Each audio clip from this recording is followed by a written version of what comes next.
Hi friends, इससे पहले video में हमने देखा था कि स्टैटिक मेमोरी एलोकेशन के साथ क्या प्रॉब्लम है जब हम मेमोरी को एरे की हेल्प से डिक्लेयर करते हैं। जब हम एक एरे डिक्लेयर करते हैं मेमोरी के लिए, तो उसको हम रन टाइम के दौरान चेंज नहीं कर सकते। अब यहाँ पे हम एक नया कंसेप्ट देखेंगे डायनामिक मेमोरी एलोकेशन का। तो उसकी हमें ज़रूरत क्या है? तो उसकी ज़रूरत हमें दो तरीके से होती है। पहला तो ये कि जब भी हम स्टैटिकली मेमोरी एलोकेट कर रहे हैं तो हमें कंपाइल टाइम के वक्त ही बताना पड़ता है कि हमें कितनी मेमोरी चाहिए। तो एज एन एग्जांपल, अगर मेरे को 100 इंटीजर स्टोर करने हैं तो मैं यहीं पे डिक्लेयर करती हूँ इंट A100। तो ये नंबर मुझे यहीं पे देना पड़ता है। तो ये नंबर हम एग्जीक्यूशन टाइम के साथ नहीं दे सकते। अब यहाँ पे कैच है, ये चीज़ थोड़ा सा कंपाइलर डिपेंडेंट होती है। तो कुछ कंपाइलर्स में तो ये जो साइज़ है एरे का, आपको एग्जैक्टली यहीं पे बताना पड़ता है कि मुझे 100 इंटीजर्स की ज़रूरत पड़ेगी। कुछ कंपाइलर्स में आप इस नंबर को यूज़र से इनपुट ले सकते हो या कमांड लाइन आर्ग्यूमेंट की तरह ले सकते हो। लेट्स से मैं इसे कमांड लाइन आर्ग्यूमेंट की तरह ले रही हूँ, तो मैं यहाँ पे वैल्यू पास कर सकती हूँ A2i ARGB1। तो जो मेरा पहला कमांड लाइन आर्ग्यूमेंट जो भी मैं दूंगी वो इंटीजर की फॉर्म में कन्वर्ट हो जाएगा और वो मेरा इस एरे का साइज बन जाएगा। तो इसको हम रन करके देखते हैं। ये प्रोग्राम मेरा परफेक्टली एग्जीक्यूट हो गया, बट सारे कंपाइलर्स ये फंक्शनैलिटी सपोर्ट नहीं करते। सॉरी, यहाँ पे तो मैंने कुछ साइज़ दिया नहीं था, तो मैं इसे साइज़ दूंगी तब भी ये परफेक्टली रन हो जाएगा। उसके बाद आप ये वैल्यूज प्रिंट भी करा के देख सकते हो। ये जो फंक्शनैलिटी है ये सारे कंपाइलर्स ऑफर नहीं करते, ऐसा हम कुछ ही कंपाइलर्स में कर सकते हैं। तो एक तो ये यूज़ है डायनामिक मेमोरी एलोकेशन का। तो जिन कंपाइलर्स में आपको, ऐसे कंपाइलर्स होते हैं जहाँ पे आपको कंपाइल टाइम पे यहाँ पे देना पड़ेगा कि ऑन द मैक्सिमम मेरे को अपने प्रोग्राम में इतने इंटीजर्स की ज़रूरत पड़ सकती है। तो वहाँ पे आप ये कंपाइल टाइम के दौरान ही बताओगे। तो ऐसे प्रोग्राम्स के लिए हमें ज़रूरत पड़ेगी, अगर हमें कंपाइल टाइम के दौरान नहीं पता कि मुझे कितने इंटीजर्स चाहिए, तो मुझे कोई ऐसा तरीका चाहिए जिससे कि हम रन टाइम के वक्त मेमोरी एलोकेट कर सकें। दूसरा ये कि लेट से हमारा जो कंपाइलर है वो इसे सपोर्ट करता है और मैं यूज़र से ये इनपुट ले सकती हूँ। लेट से मैंने यूज़र से ले लिया कि मेरे को 23 इंटीजर्स चाहिए, तब भी जैसे ही मैंने यहाँ पे वो वैल्यू लिखी A2i ARGB1, ये जो एरे का साइज़ है ये मेरे इस पूरे प्रोग्राम के लिए लॉक हो गया। अब इस प्रोग्राम के शुरू से लेके लास्ट तक ये जो मेरा एरे है इसका साइज़ 23 ही रहेगा, और उस 23 के आगे अगर आप कुछ और लोकेशन एक्सेस करने की कोशिश करोगे तो कोड में प्रॉब्लम्स होने लगेंगे। तो मान लो जब ये प्रोग्राम हमारा चल रहा है, इसको लेट से हमने किसी यूनिवर्सिटी सिस्टम के लिए इम्प्लीमेंट किया है और उस यूनिवर्सिटी में ये नंबर ऑफ स्टूडेंट्स है। ये जो हमारा एरे है, लेट से ये स्टूडेंट्स के मार्क्स रखता है। तो अभी इस यूनिवर्सिटी में 23 स्टूडेंट्स हैं, तो उस 23 स्टूडेंट के मार्क्स हम इस एरे ए में रख सकते हैं। बट विद टाइम क्या होगा, और स्टूडेंट्स आएंगे। तो जब हम इस प्रोग्राम को एग्जीक्यूट कर रहे हैं पूरे के पूरे यूनिवर्सिटी सिस्टम के लिए, तो बीच बीच में लेट से ये जो वैल्यूज है किसी फाइल से ले रहा है, तो उस फाइल का साइज चेंज होगा। इनडायरेक्टली हम ये कह रहे हैं कि प्रोग्राम के टाइम हो सकता है जब प्रोग्राम एग्जीक्यूट हो रहा है उस टाइम हमें और ज़्यादा एलिमेंट्स की ज़रूरत पड़ जाए। तो अगर हमें कंपाइल टाइम के वक्त नहीं पता कि एरे में कितने एलिमेंट्स हैं, ये हमें रन टाइम के वक्त ही पता चलेगा, तो वहाँ पे हमें इन फंक्शंस की ज़रूरत पड़ती है। दूसरा, अगर रन टाइम के वक्त हमें एरे का साइज़ बढ़ाना हो या कम करना हो, तो वो हमें स्टैटिक एरे के साथ नहीं कर सकते, जहाँ पे हम प्री डिक्लेयर कर रहे हैं कि हमें इस एरे में कितने एलिमेंट्स चाहिए।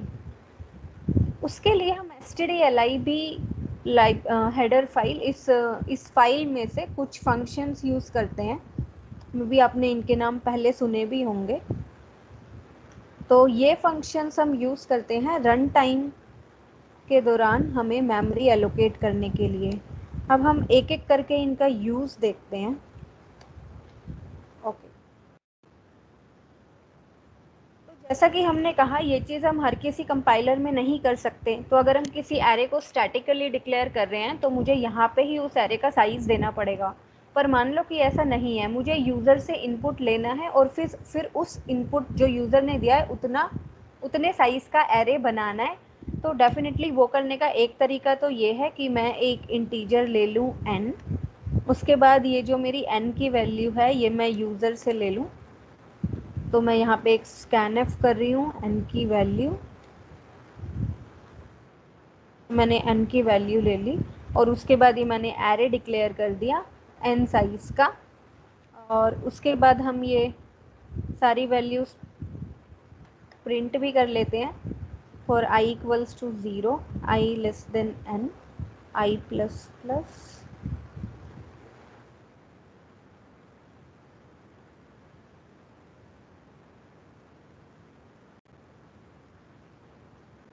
मेरा बन गया प्रोग्राम। और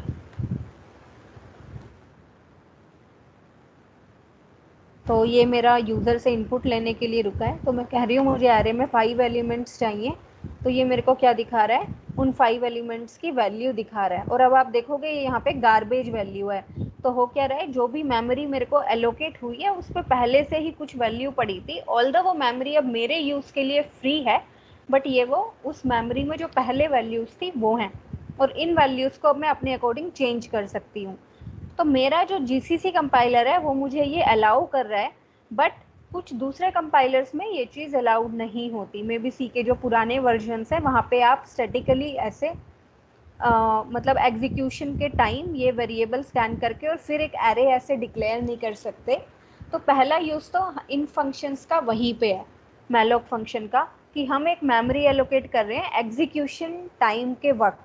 तो अब उसके लिए हम क्या करेंगे, इन केस ये स्टेटमेंट एरर थ्रो करती है, तो मैं अभी किसी दूसरे कंपाइलर की बात कर रही हूँ जो यहाँ पे इस स्टेटमेंट में एरर शो करेगा, if it does not work on a particular compiler. तो मैं एक दूसरा तरीका यूज़ करूँगी। वो दूसरा तरीका क्या कहेगा,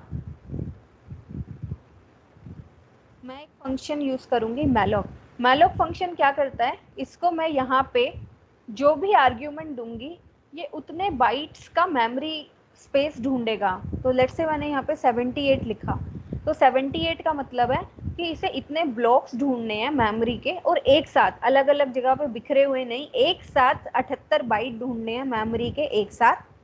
और उन 78 बाइट्स को ढूंढने के बाद ये एक पॉइंटर रिटर्न कर देगा। कहाँ पे पॉइंटर रिटर्न करेगा, पॉइंटर रिटर्न करेगा पहले मेमोरी एड्रेस का। तो इसके अंदर से इस मैलोक फंक्शन जो भी देगा, अभी मैं जस्ट यहाँ पे लिख रही हूँ, it returns a pointer first address. तो अगर आप स्टेटमेंट को देख रहे हो तो ये बिल्कुल एकदम इस स्टेटमेंट की तरह ही है, जहाँ पे मैं कुछ ऐसा लिख दूँ, लेट्स से ये 78 की जगह 100 था, तो 100 बाइट्स मेरे बैठती है 25 इंटीजर्स के लिए। तो अभी अभी के लिए अगर आप देखोगे तो ये जो 9th और 10th लाइन्स हैं ये ऑलमोस्ट सिमिलर है। 9th लाइन क्या कर रही है, 25 गुना 4 100 बाइट्स का स्पेस ढूंढेगी मेमोरी में, और उसमें से जो पहला एड्रेस है वो इस पॉइंटर ए में हमें रिटर्न कर देगी। ये मैलोक फंक्शन भी क्या करेगा, 100 बाइट्स का स्पेस ढूंढेगा मेमोरी में, और जो भी स्पेस मिला है उसमें से पहले एड्रेस का पॉइंटर हमें रिटर्न कर देगा। बट इन दोनों स्टेटमेंट्स में एक डिफरेंस है। तो यहाँ पे तो जो पॉइंटर रिटर्न होगा, क्योंकि जो मेरा सिस्टम है उसे पता है कि मैं इंटीजर्स की बात कर रही हूँ, तो वो अपने आप एक इंटीजर पॉइंटर रिटर्न करेगा। बट जो मेरा मैलोक फंक्शन है यहाँ, उसे पता नहीं है कि जो भी मेमोरी वो मेरे को एलोकेट कर रहा है वो मैं उसमें किस टाइप के वेरिएबल स्टोर करूँगी। तो ऑल्दो ये भी एक पॉइंटर रिटर्न करेगा, बट मैलोक जो पॉइंटर रिटर्न करता है वो एक वॉइड टाइप का पॉइंटर होता है, क्योंकि मैलोक को रियली पता नहीं कि वो कौन सा डेटा टाइप है जो मैं इन एड्रेसेस में स्टोर करूँगी। अभी के लिए मैं यहाँ पे एक वॉइड पॉइंटर ले रही हूँ, तो मैलोक ने क्या किया है, वॉइड पॉइंटर रिटर्न किया। तो अभी ये जो दोनों स्टेटमेंट्स हैं ये ऑलमोस्ट सिमिलर है, बस इनमें ये फ़र्क है कि यहाँ पे जो मेरा पॉइंटर है वो इंटीजर टाइप का है, और यहाँ पे जो मेरा पॉइंटर है वो वॉइड टाइप का है। अब मान लो कि मुझे पता है कि ये जो भी मेरा मैलोक फंक्शन है, जो भी मुझे मेमोरी दे रहा है, इसे मैं इंटीजर्स के लिए ही यूज़ करूँगी। तो हम क्या कर सकते हैं, यहाँ पे जो मेरा पॉइंटर, तो मैलक 100 मेरे को एक पॉइंटर रिटर्न कर रहा है। उस पॉइंटर को, अभी उस पॉइंटर का नाम है ये स्टार पी, तो उस पॉइंटर को हम टाइप कास्ट कर सकते हैं। तो लेट्स से मेरे को चाहिए पॉइंटर इंटीजर, तो मैंने यहाँ एक नया पॉइंटर बनाया स्टार पी इंट। यहाँ पे मैं क्या करूँगी, जो मेरा पी पॉइंटर है उसको मैंने टाइप कास्ट करके डाल दिया। तो ये जो मेरा वॉइड पी पॉइंटर था इसकी टाइप कास्टिंग की, और अब मैंने कहा कि अब ये जो पॉइंटर है ये इंटीजर पॉइंटर बन जाएगा, और जो नई वैल्यू आई वो इस नए स्टार पी इंट में डाल दी। अच्छा, इसके अलावा और ये हमारा था स्टैटिक मेमोरी एलोकेशन, जो हमें कंपाइल टाइम पे ही बताना पड़ रहा है। अभी के लिए अगर आप ये स्टेटमेंट देखोगे, ये भी थोड़ा सा स्टैटिक ही है, क्योंकि यहाँ पे ये जो 100 है ये तो मैं कंपाइल टाइम के बारे में ही बता रही हूँ, कंपाइल टाइम के वक्त ही बता रही हूँ। तो हमने देखा था कि ये इंट ए एन कुछ कंपाइलर्स में इशू देगा। उन कंपाइलर्स में अगर आप, जहाँ पे आपको इंट ए एन इशू देता है, वहाँ पे आप कुछ ऐसा यूज़ कर सकते हो, v इक्वल्स टू मैलक 4 इंटू एन।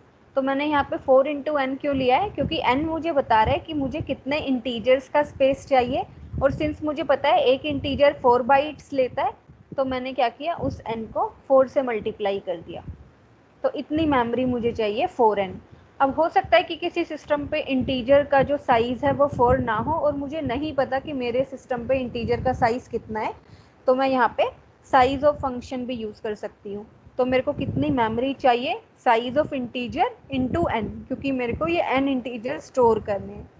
तो इवन इफ अगर आपका कंपाइलर इसे सपोर्ट नहीं कर रहा, तो वो इस चीज़ को हमेशा सपोर्ट करेगा कि आप मैलॉक की हेल्प से अपनी मेमोरी एलोकेट कर दो। यहाँ पे जो पॉइंटर रिटर्न हुआ वॉइड, और यहाँ पे मैंने उस पॉइंटर को चेंज कर दिया इंट स्टार पी। तो ये जो मेरा पी अंडरस्कोर इंट पॉइंटर है, ये जो अब मेरा पी अंडरस्कोर इंट पॉइंटर आया है, ये काम करेगा एग्जैक्टली इस ए पॉइंटर की तरह। तो अब आप इसको एक एरे की तरह यूज़ कर सकते हो, जैसे हम एरे इंडिसेस यूज़ करते हैं A0 A1 A2, ऐसे ही अब मैं यूज़ कर सकती हूँ P underscore int 0 P underscore int 1 ऐसे करके।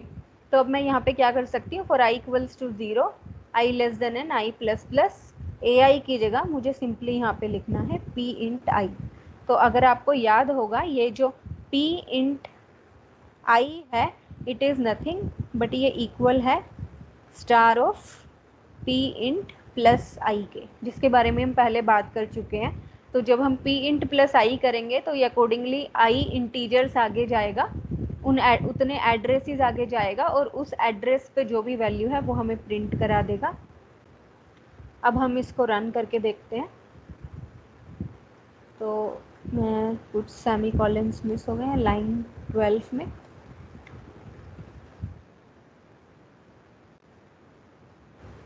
अब मैंने अपनी वैल्यू दी 5,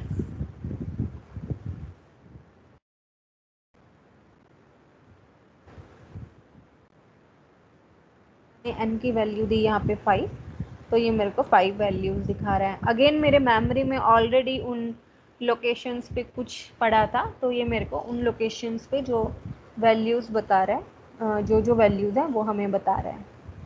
अच्छा, यहाँ पे एक और बात हमें नोट करनी है कि ये जो मैलॉक मेरा फंक्शन है जो कि मुझे मेमोरी एलोकेट कर रहा है, इसको कई बार चेक करना ज़रूरी होता है। चेक क्या करना है, ये कोशिश कर रहा है आपको मेमोरी में 4n बाइट्स एलोकेट करने की, बट हो सकता है कि आपकी जो कंप्यूटर मेमोरी है वो ऑलरेडी बहुत ज़्यादा यूज़ हो रही है और उतना स्पेस कंप्यूटर में है ही नहीं।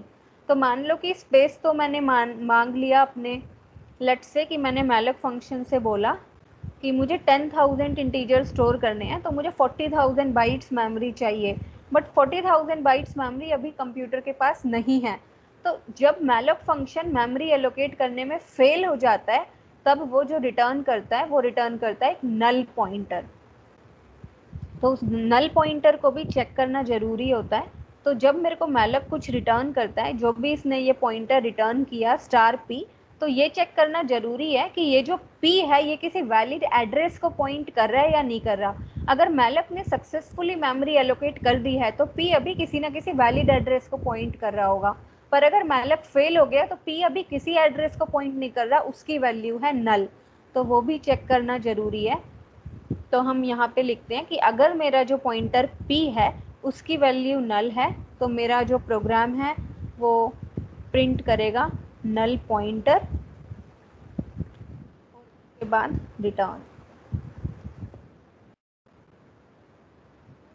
तो इस पर्टिकुलर केस में अभी तो मेरे कंप्यूटर के पास इतनी मेमोरी है, तो अभी के लिए अगर मैं करूँगी कुछ 10,000 इंटू n तो वो मेरा एलोकेट हो गया, तो इसमें कोई प्रॉब्लम नहीं है। बट लेट्स से कि मैं क्या कर रही हूँ अब यहाँ पे, मान लो मैंने माइनस में कोई वैल्यू डाल दी, तो डेफिनेटली नेगेटिव में तो मेमोरी एलोकेट हो नहीं सकती, -45 बाइट्स की मेमोरी एलोकेट हो नहीं सकती। तो अब जब मैं इस कोड को कंपाइल करूँगी तो ये कोड कंपाइल तो हो जाएगा, लेकिन जब आप इसको रन करोगे, n की वैल्यू डालोगे, तो इसने मेरे को रिटर्न कर दिया नल पॉइंटर। तो यहाँ पे नल पॉइंटर क्यों रिटर्न हुआ, क्योंकि मेरा आर्ग्यूमेंट जो है वो इनकरेक्ट है, मैं नेगेटिव में मेमोरी एलोकेट नहीं कर सकती। उसके अलावा मैं आगे आपको ऐसा केस दिखाऊंगी आने वाले कुछ वीडियोस में, जब मेरे सिस्टम के पास इतनी मेमोरी बची ही नहीं है और मैलॉक उसे एलोकेट करने की कोशिश कर रहा है, तब भी ये हमें एक नल पॉइंटर देगा। तो ये तो मेरा पहला फंक्शन हुआ मैलॉक। अब हम एक दूसरे फंक्शन की बात करते हैं, कैलॉक फंक्शन। तो इस पूरी ये जो हमने पूरी चीज़ की है, जो मेरी 10th और 12th लाइन है, इसको एक्चुअली हम एक स्टेप में कंबाइन कर सकते हैं। तो यहाँ पे जो मेमोरी चाहिए डेफिनेटली वो मेरे को चाहिए थी n into size of integer. तो इतनी मेमोरी मैलॉक एलोकेट करेगा। तो इस स्टेटमेंट का जो आउटपुट है, ये स्टेटमेंट जो रिटर्न कर रही है वो मुझे वॉइड टाइप का पॉइंटर रिटर्न कर रही है, तो उसको अलग से एक दूसरी लाइन में टाइपकास्ट करने की जगह मैं यहाँ पे ही टाइपकास्ट कर सकती हूँ। तो यहाँ पे इस चीज़ ने जो भी पॉइंटर मुझे रिटर्न किया जो वॉइड था, वो टाइपकास्ट हो गया इंट स्टार में, और फिर वो मेरा आ गया इस पॉइंटर p के पास। तो अगर मैं इसको ऐसे लिखती हूँ तो इस लाइन को हम यहाँ से हटा सकते हैं और यहाँ पे हम p इंट की जगह सिंपली pi यूज़ कर सकते हैं। तो इसको भी हम एक बार एग्जीक्यूट करके देखते हैं। तो हम देखते हैं हमें 3 वैल्यूज़ मिल गई और तीनों गार्बेज वैल्यूज़ हैं मेमोरी पे जो ऑलरेडी वैल्यूज़ पड़ी थी। तो ये तो मेरा पहला फंक्शन हो गया मैलॉक। हमारे पास एक और मेमोरी एलोकेशन फंक्शन है कैलॉक, जो हल्का सा डिफरेंट है, इन्हें हम एम एलोक और सी एलोक भी बोलते हैं। तो जो सी एलोक फंक्शन है वो क्या करेगा, वो 2 आर्ग्यूमेंट्स लेता है। जैसे एम एलोक में तो हमने एक साथ पूरी मेमोरी डाल दी, तो एम एलोक में हम क्या कर रहे हैं, जितनी भी मेमोरी मुझे चाहिए थी, लेट्स से 1000 बाइट्स चाहिए थी, मैंने एक साथ डाल दिया। और ये पूरा भी क्या है, एक ही इंटीजर है n into size of int. Calloc क्या करता है, कैलॉक 2 वैल्यूज लेता है, बस ये जो चीज़ है ये ऐसे सेपरेट हो जाती है। तो जो पहली वैल्यू है वो तो हमें बताती है कि हमें कितने ब्लॉक्स चाहिए, और जो दूसरी वैल्यू है वो हमें बताती है कि एक ब्लॉक का साइज कितना होगा। तो लेट्स से मैं कहती हूँ मेरे को 10 ब्लॉक्स चाहिए और हर ब्लॉक का साइज 3 होगा। तो ये थोड़ा सा मैंने ऑकवर्ड सा एग्जाम्पल लिया है, क्योंकि जनरली जो साइज ऑफ ईच ब्लॉक है ये हम एरेस के केस में यूज़ करते हैं जनरली। तो हर एक जो ब्लॉक है वो एक पर्टिकुलर टाइप का वेरिएबल स्टोर करता है, जो कि पहले केस में इंटीजर था जहाँ पे इसकी वैल्यू 4 होगी। ये जस्ट एक केस एग्जाम्पल के लिए लिया है। तो ये यहाँ पे क्या करेगा, 10 ब्लॉक्स एलोकेट करेगा और हर एक ब्लॉक की जो लेंथ है वो होगी 3, तो overall 30 bytes of memory allocate होगी। इसको हम एग्जीक्यूट करके देखते हैं। तो अभी ये हमारा परफेक्ट चल रहा है, ठीक है। तो इनको अभी के लिए मैं चेंज कर देती हूँ। तो मुझे चाहिए n ब्लॉक्स चाहिए मेमोरी के, और हर एक ब्लॉक का जो मेरा साइज़ है वो होना चाहिए एक इंटीजर के बराबर। तो अब ये जो कॉल है ये बिल्कुल एकदम जो मैलॉक की कॉल हमने लिखी थी n into size of int, बिल्कुल उसके जैसी है। अब इसको हम एग्जीक्यूट करके देखते हैं। अब यहाँ पे हम एक डिफरेंस देख सकते हैं मैलॉक और कैलॉक के बीच में। तो मैलॉक के केस में जब मैंने 3 वेरिएबल्स लिए थे, n की वैल्यू 3 थी, तो यहाँ पे जो हमारे पास वैल्यूज आई थी वो गार्बेज वैल्यूज आई थी। बट कैलॉक फंक्शन क्या करता है, जो भी इसने मेमोरी एलोकेट किया है उनमें जो भी वैल्यूज होती है उन्हें इनिशियलाइज कर देता है 0 से। तो ये डिफरेंस है मैलॉक और कैलॉक के बीच में। और डेफिनेटली मैलक की तरह जो हमारा कैलक फंक्शन है ये भी नल रिटर्न कर सकता है। तो ये है कि हम डायनामिकली मेमोरी कैसे एलोकेट कर सकते हैं।